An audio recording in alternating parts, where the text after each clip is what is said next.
Welcome back ناظرین، سکون رمضان کی افطار ٹرانسمیشن میں آپ کو ایک بار پھر سے خوش آمدید کہیں گے، اور ہمارے ساتھ اسٹوڈیوز میں اس وقت مہمان موجود ہیں، ان سے بھی آپ کو ملوائیں گے۔ مفتی قاسم فخری صاحب TLP سے ان کا تعلق ہے، ہمارے ساتھ اسٹوڈیوز میں موجود ہیں۔ بہت شکریہ سر، آپ تشریف لے کے آئے۔ ساتھ ہی ہمیں جوائن کر چکے ہیں اسلم شیخ قادری صاحب، نعت خوان ہیں، ان سے بھی ہم نعت سنیں گے۔ لیکن سب سے پہلے مفتی صاحب آپ کی جانب ہم تشریف لائیں گے۔ سب سے پہلے یہ آپ سے پوچھنا چاہوں گی کہ رمضان المبارک میں روزے کیسے آپ کے گزرے، کیا مصروفیات رہیں؟ بسم اللہ الرحمن الرحیم۔ جی الحمدللہ، رمضان المبارک تمام مومنوں کے لیے بخشش کا یہ مہینہ، جس میں جتنی زیادہ عبادت کی جائے وہ کم ہے، اور عبادات اور ریاضات میں الحمدللہ تمام مسلمان مصروف ہیں، اور عبادات کے ساتھ ساتھ الحمدللہ تحریک لبیک پاکستان کراچی کے لحاظ سے ہم پورے کراچی میں ہم خدمت خلق بھی کر رہے ہیں۔ عوام کے لیے افطاری کا اہتمام بھی موجود ہے، اور مختلف مقامات پر عوام کے لیے ہم نے بچت بازار لگائے ہیں۔ وہ بچت بازار جس میں حقیقی بچت بازار ہے۔ نمائش چرنگی پر جو کہ آپ نے دیکھا تقریباً 20 دن تک لگا رہا، اور نمائش چرنگی اس پر جو رش تھا لوگوں کا، اور جو وہاں سے فوائد حاصل ہوئے، اور جو وہاں لوگوں نے ہمیں دعائیں دی کہ یہ بہت اچھا اقدام ہے کہ آپ نے بچت بازار لگایا اس مہنگائی کے عالم میں کہ لوگ اتنا پریشان ہیں۔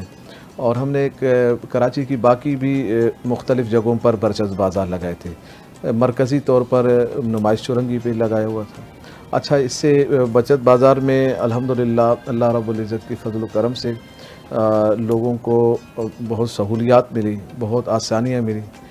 ہم یہی کچھ حکومت سے بھی کہنا چاہتے ہیں کہ حکومت وقت اس طرح کے ریلیف کے کام کرے، اور اس طرح کے بچت بازار لگائے، اور عوام کی پریشانیوں میں کمی لائے۔ اس وقت عوام کو کہیں سے بھی کوئی بھی سہولت نہیں ہے، کسی بھی لحاظ سے ان کو کسی بھی جانب سے کسی بھی لحاظ سے سہولت نظر نہیں آتی ہے۔ آپ دیکھیں بجلی کے بل اتنے زیادہ، گیس کا معاملات وہ اپنی جگہ پر، اور پانی پورے شہر میں نہیں ہے، اور ڈکیت ہر وقت دھندناتے پھرتے ہیں، اور ٹینکر مافیا اور ڈمپر مافیا وہ لوگوں کو کچیل رہے ہیں۔ تو حکومتیں بالکل اس وقت خواب غفلت میں ہیں۔ اچھا، یہ جو آپ بات کر رہے ہیں مفتی صاحب، خاص طور پر یہ پانی کی آپ نے بات کی، ظاہر ہے کراچی کے آدھے سے زیادہ کراچی کے لوگ تو وہ ہیں کہ جن کے گھروں میں پانی آتا ہی نہیں، جی، اور اور باقی ظاہر ہے پھر مہنگے داموں خریدنا پڑتا ہے ٹینکر کے ذریعے۔ پھر ڈمپر گردی اب شروع ہو گئی ہے، یہ گزشتہ 3 ماہ میں کوئی 200 سے زیادہ افراد جو ہے کچلے گئے ہیں، اس پر بھی کچھ کر رہی ہے آپ کی پارٹی؟ دیکھیں بات تو یہ ہے کہ ہم اپوزیشن پارٹیاں ہیں، حکومت کے اندر جو موجود ہیں وہ بالکل خواب غفلت میں ہیں۔ کرنے کی بات کیا ہوتی ہے، یعنی ہم کریں یا حکومت کرے؟ حکومت کی جانب سے ان کے روک تھام کے لیے کوئی اقدامات نظر نہیں آ رہے۔ اچھا، وہ کچھ الفاظ، کچھ بیان کوئی جاری کر دیتے ہیں کہ ہم نے ان کو دن کے اوقات میں روک دیا۔ مجھے بتائیں کہاں روکا گیا ہے؟ کہاں رکے تھے؟ کہیں پر بھی کسی بھی جگہ پر یہ ڈمپر مافیا آپ کو یعنی رکتے ہوئے نظر نہیں آتے ہیں۔ اچھا، پھر اس کے بعد کوئی غم و غصہ کا اظہار کرتا ہے، ان کے خلاف پھر ایکشن ہوتا ہے، ان کے لیے پھر وہ چیزیں لے کے آتے ہیں۔ تو مقصد یہ ہے کہ حکومت تو بالخصوص سندھ حکومت نااہل حکومت تو ویسے ہی ہے، انتہائی اپنی نااہلی انہوں نے دکھا دی ہے کہ ایک ڈمپر کو آپ روک نہیں سکتے، ایک ہیوی ٹریفک کو آپ نہیں روک سکتے، آپ عوام کے لیے اور کام کیا کریں گے اور سہولیات کیا دیں گے؟ ان کے جان و مال کی آپ حفاظت ہی نہیں کر پا رہے ہیں۔ جی، اچھا، یہ بتائیے گا مفتی صاحب کہ اگر TLP کو کبھی موقع ملتا ہے اقتدار میں آنے کا اور مسائل حل کرنے کا، تو ایسے کون کون سے مسائل اس وقت سر فہرست ہیں جن کو آپ سب سے پہلے حل کرنا چاہیں گے؟ یہ جو آپ ڈمپر مافیا یا پھر جتنا بھی بتا رہے ہیں، یہ وہ مسائل ہیں جو ہماری حکومت اگر چاہے تو ایزیلی حل ہو سکتے ہیں، لیکن یہ وہ میجر مسائل نہیں ہیں جن کا حل پاکستانی قوم چاہتی ہے۔ تو ایسے مزید کون سے مسائل ہیں جو پرائرٹی بیسس پہ آپ لوگ سالو کرنا چاہیں گے؟ دیکھیں، یہ ملک ہے ہمارا جو کلمے کے نام پہ ہمیں ملا، لا الہ الا اللہ محمد الرسول اللہ صلی اللہ تعالیٰ علیہ وسلم کے نام پر ملا۔ اب جب اس نام پر نہیں چلیں گے تو پریشان ہوں گے۔ اگر اللہ اور اس کے رسول صلی اللہ تعالیٰ علیہ وسلم کے نظام کے مطابق چلیں گے تو ہر شے میں آسانی ہے۔ میرے رب نے پوری کائنات کو بنایا ہے، اپنے نظم کے مطابق چلا رہا ہے، جب سے دنیا بنی ہے آج تک اس میں کوئی خرابی نہیں آئی، وہ نظم ٹھیک چل رہا ہے۔ جب ہم اپنی مرضی کے مطابق چیزوں کو بنائیں گے تو یقیناً پھر اس میں بگاڑ بھی ہوگا، خرابیاں بھی ہوں گی، چیزیں بھی ہوں گی۔ دیکھیں ملک پاکستان کی بھاگ دوڑ ہمارے ہاتھ میں آئے تو ہم کیا کریں گے؟ دیکھیں یہ کوئی عجوبی بات نہیں ہوگی کہ ہم کیا کریں گے، کیا ہونا چاہیے اور کس طریقے سے چیزیں ٹھیک ہوں گی۔ بالکل آسان سی بات ہے، سب سے پہلے تو آپ سود ختم کریں گے ہم۔ جی، اس سود کی تباہ کاریوں سے آج پاکستان اس نہج پر پہنچا ہے، سود کی خرابیوں کی وجہ سے ہم یہاں تک پہنچے ہیں۔ جب آپ سود پر آپ روکیں گے تو یقیناً اللہ رب العزت کی جانب سے خاص رحمتیں نازل ہوں گی، خاص برکات نازل ہوں گی۔ اب جب آپ سود کھا رہے ہیں، سودی نظام میں موجود ہیں، آپ اللہ اور اس کے رسول سے جنگ کی حالت میں کہیں سکون ملتا ہے؟ جنگ کی حالت میں کہیں پر کوئی بندہ یہ کہے کہ میں جنگ کی حالت میں ہوں اور سکون میں ہوں؟ نہیں، وہ تو پریشان ہی رہے گا، ہر وقت ہر لحاظ سے ہر سمت سے پریشان ہوگا۔ سودی نظام کے خاتمے کے لیے اگر حکومت کچھ نہیں کر رہی، ویسے تو خیر انہوں نے کہا ہے 27 میں ختم کر دیں گے، جو ہوتا نظر نہیں آ رہا، تو اس حوالے سے کیا پروٹیسٹ کرنے جا رہے ہیں آپ لوگ، یا اسی نظام میں پھر یہ تو رہتے ہوئے سروائیو کرتے رہیں گے پھر آپ لوگ بھی؟ دیکھیں ہم احتجاج کریں، ہم کسی بات کو سمجھائیں، بتائیں، مقصد یہ ہوتا ہے نا احتجاج کا کہ حکومت کو یہ بات سمجھا دی جائے، اس کے ذہن میں بات ڈالی جائے کہ یہ بات ایسی، یہ تو اس کو پورے پاکستان کو معلوم ہے اس بات کا کہ سود اللہ اور اس کے رسول سے جنگ ہے، کھلی جنگ ہے، کھلی جنگ لیکن ہے، اگر نہیں ختم کریں گے اب یہ ختم نہیں پھر کریں آپ گے۔ اور ہم بیٹھ کے دیکھتے رہیں؟ نہیں، انشاءاللہ ہم اس نظام میں لڑ رہے ہیں اور اس نظام کو درست کرنے کے لیے تو ہم جمہوری نظام میں موجود ہیں، ہم الیکشن کے نظام میں موجود ہیں، اگر وہ ہمیں آنے نہیں دیا جا رہا، انشاءاللہ وہ وقت آئے گا، قریب ہوگا، ہمت ہم نہیں ہاریں گے، ہم تو لگے رہیں گے اور اس نظام کو درست کرنے کی طرف کریں گے۔ ووٹ نہیں دے رہی اس لیے نہیں آ پا رہے آپ؟ نہیں، ووٹ کیوں نہیں دے رہی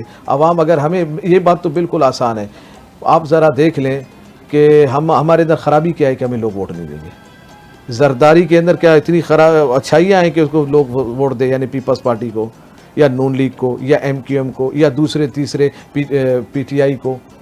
کون سے ان کے پر لگے ہوئے ہیں؟ کون سے اچھے کام کیے کون سے انہوں نے ملک کو ترقی کے راہ پہ لگائے ہیں؟ کون سا کام ایسا کیا ہے جس کی وجہ سے ان کو لوگ ووٹ دیں اور ہمیں نہ دیں؟ ہم نے وہ کون سا کام کیا ہے کہ جس کی وجہ سے ہمیں لوگ ووٹ نہ دیں؟ یہ تو بالکل غلط ایک تاثر قائم کیا جاتا ہے۔ قوم کو تو چاہیے اچھے لوگ، قوم کو چاہیے صاف لوگ۔ ہم تو ابھی تک حکومت میں آئے نہیں ہیں، اب مجھے بتائیں دیندار سے بڑھ کر اچھا، صاف ستھرا اور صحیح خیالات کا حامل کون ہوگا؟ پاکستان کی تاریخ میں مذہبی جماعتوں کو سر کبھی بھی ووٹ نہیں پڑا؟ نہیں پڑا ہے، اس ووٹ کو نہیں، ووٹ تو پڑتا ہے مگر اس کو گنتی میں نہیں لاتے نا۔ بھٹو صاحب کو پڑ گیا ووٹ، پیپلز پارٹی کی جانب سے نواز شریف کو پڑ گیا، خان صاحب کو پڑ گیا۔ مذہبی جماعتوں، پاکستان اسلامی ملک ضرور ہے، 97% مسلمان موجود ہیں یہاں پر، لیکن مذہبی جماعتوں کو اگر لوگ ووٹ نہیں دے رہے تو اب اس کا مطلب قائل نہیں کر پائے ابھی تک؟ نہیں، یہ بات بالکل نہیں ہے۔ دیکھیں بات بالکل مسلم ہے کہ اس بات کو تو سب جانتے ہیں کہ پاکستان مذہبی لحاظ سے پوری دنیا میں جانا جاتا ہے کہ سب سے زیادہ مذہبی رجحان پاکستان میں ہے۔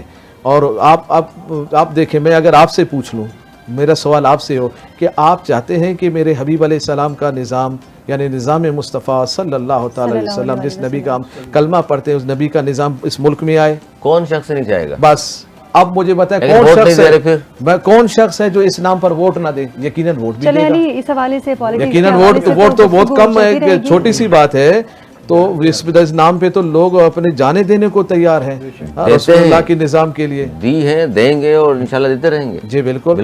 ٹھیک ہے جی علی، پالیٹکس کے حوالے سے تو گفتگو جاری رہے گی کہ کون بہتر ہے کون نہیں، لیکن مفتی صاحب آپ سے بھی جاننا چاہوں گی، جس طرح آپ نے کہا کہ آپ کی پارٹی لوگوں کی فلاح کے لیے کام کر رہی ہے، خاص طور پر جو یہ مبارک مہینہ ہے اس میں لوگوں کو افطاریاں کرائی جا رہی ہیں، راشن کی تقسیم کی جا رہی ہے، کراچی کے کون کون سے مقامات پر آپ لوگ اس طرح خدمت خلق کر رہے ہیں؟ اچھا، یہ جو بات کی انہوں نے پلوشا نے، خاص طور پر جب آپ نے بچت بازار کی بات کی، ظاہر عوام نے اس سے فائدہ اٹھایا ہوگا، فائدہ ہوا ہوگا ان کو بھی، تو پھر آپ نے عید سے پہلے ختم کر دی یا ابھی لگے میں؟ نہیں، وہ نماز چرنگی پہ ایک مسئلہ ہے کہ وہ جلوس ان کا آتا ہے، اس جلوس میں ڈسٹربنگ کی وجہ سے معاملات، وہ آپ کو پتہ ہے اس ملک میں تو کسی چیز کی تمیز ہے ہی نہیں کہ کسی کا جلوس ہے تو طریقے سے سلیقے سے ایک آدھا گھنٹے کے لیے نکال دیا جائے پھر ختم کیا جائے۔ یہ بھی انتظامیہ کی نااہلی ہے کہ 2 دن پہلے ساری چیزوں کو، علاقے کو صاف کیا جاتا ہے اور ایک خاص طبقے کو پروٹوکول اتنا دیا جاتا ہے، پھر اس کے بعد جب وہ چیزیں اٹھ جاتی ہیں،